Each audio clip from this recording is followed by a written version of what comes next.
Amen. Amen.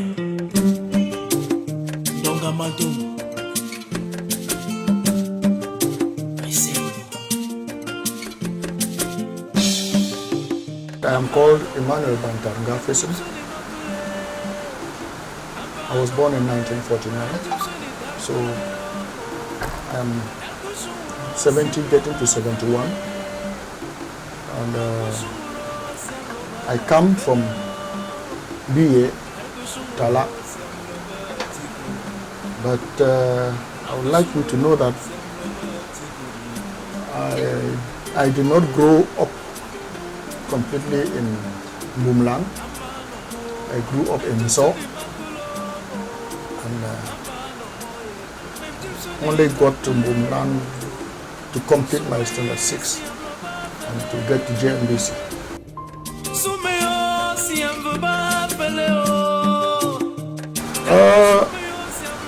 Right away I can't tell you exactly, but I want to tell you that I started school normally. When I say normally, it means that when we were growing up, you had to send your hand above your head to touch the ear so that they know that you are ripe enough to go to primary school. But then I went a bit earlier because my father, who is of late, was a nurse, and he was one of the very literate people in Bumland.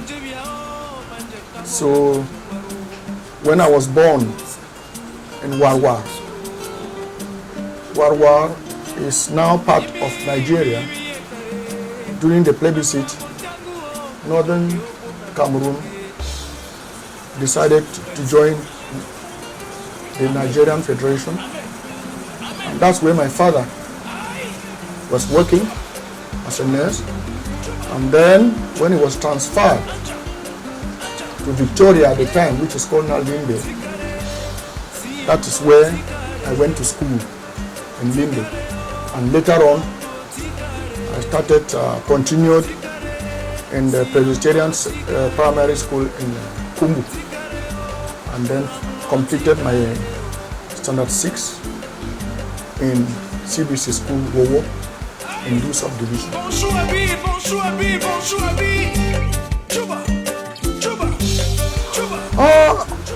At my age, that young, and being of a very literate father, I want to let you know that first of all, he was a teacher before becoming a nurse, and one of the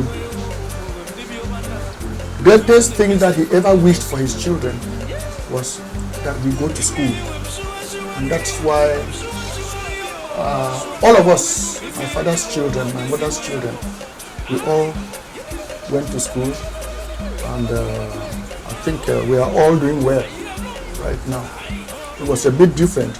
The only problem at the time was that there were not many schools as found now.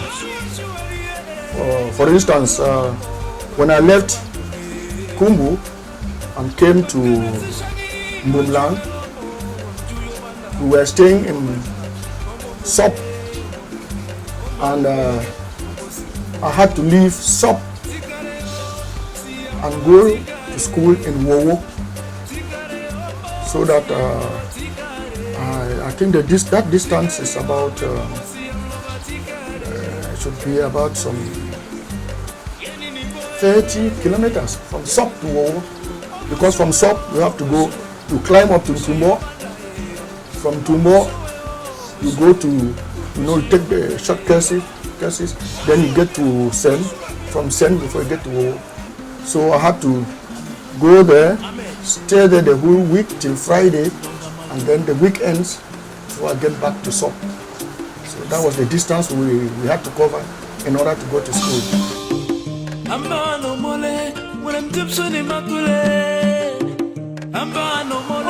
The attitude of my parents was all that he knew that all he wanted for his children is to get to be educated. See? And so from time to time, for instance, like me, when I came back from school, he would have to look at my books, look at my exercises, find out whether I had some homework to do, and then he would look at them and then ask me to do, and he would correct me. Then the next time he would tell me, encourage me, or tell me where I went wrong if I went to school.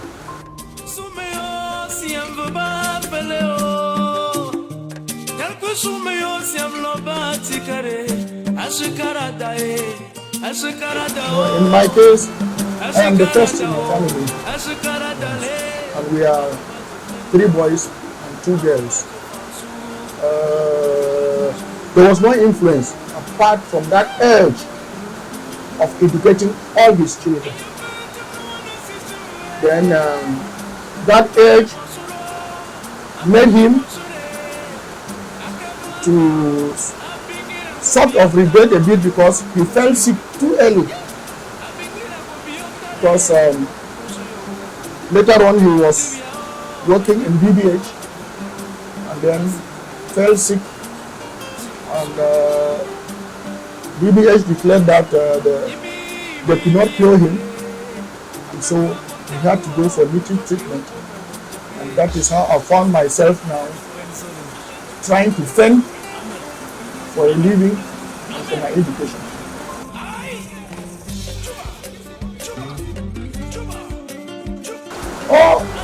Education then was actually meant for people who were determined, because education was not a given.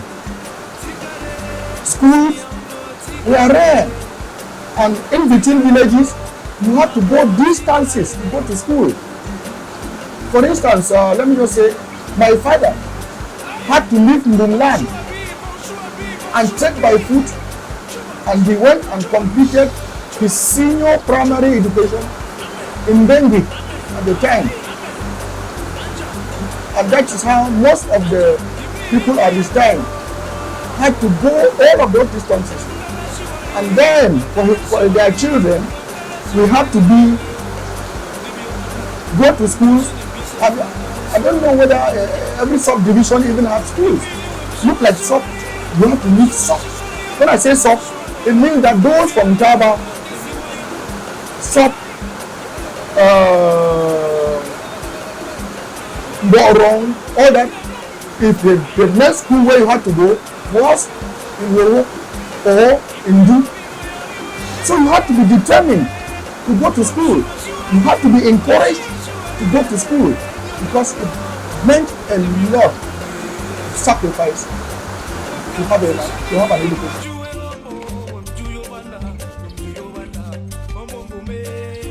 No, all of us went to school. All of us. My father had 2 girls who we have now. All of us went to school. My immediate follower is a girl, went to St. Augustine. And then her follower too went to Lycée Bilen, Yaoundé. She was the only candidate who succeeded from Bengi, where she was living with me when I was working in Bengi, on scholarship to come to Yaoundé, so that she completed from there, and later on was a treasury worker, and now she's retired.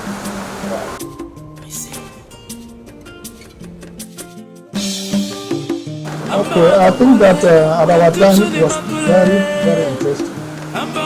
For me,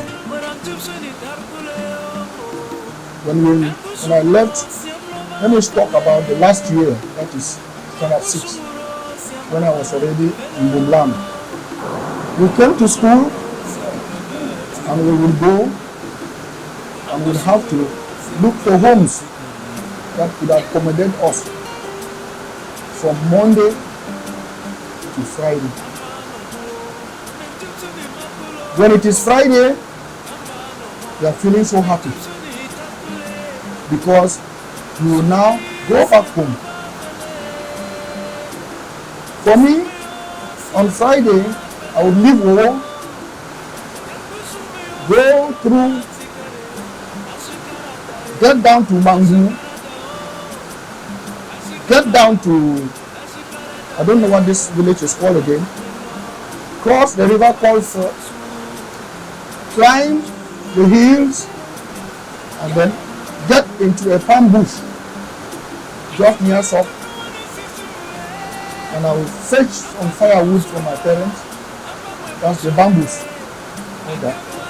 Then get up to the compound and Sop, I will drop it. That's Friday. Saturday, I will be doing some work, farm work, and then Saturday evening, I will go down to Mo and buy some cassava, bring it up to my mother. Sunday in the morning, she will get the cassava cooked. We will go to church, and one of us will remain to look at the house and how it goes. And by the time we come down from church, the cassava is ready. I will take it on my head, get up to Tumbo, sell hot cassava, get some money. If I don't sell all of it, I will continue right to 3 corners, sell it, then come back through a road called Kuwa, and then get to sell, pass the night. Very early in the morning, I will leave for school. And when I reach, I now have to pass the other days in Wowo until it is Friday again, then we will continue. That was the circle. That is how I did my standard 6 in Wowo. I think we are the last batch to have done the standard 6 in 1964. After that, it was class.